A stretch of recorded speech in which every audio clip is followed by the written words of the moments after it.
Hi guys, welcome back to my channel. Today I'm going to show you how you can access work or school in Windows 11. So if you want to add your email, school email, workplace email, you can do it on Windows 11. First thing to do, you can click start icon and click settings. Here you can click accounts and try to search the access work or school, organization resources like email, apps and network. Here you can connect or add work or school account. Here make sure you can set up work or school account. You'll get access to resources like email, apps and etc.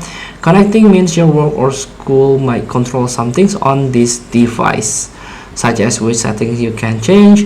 For specific info about this, ask them. Here there's an alternate actions. This action will set up the device as your organization and give your organization full control over this device.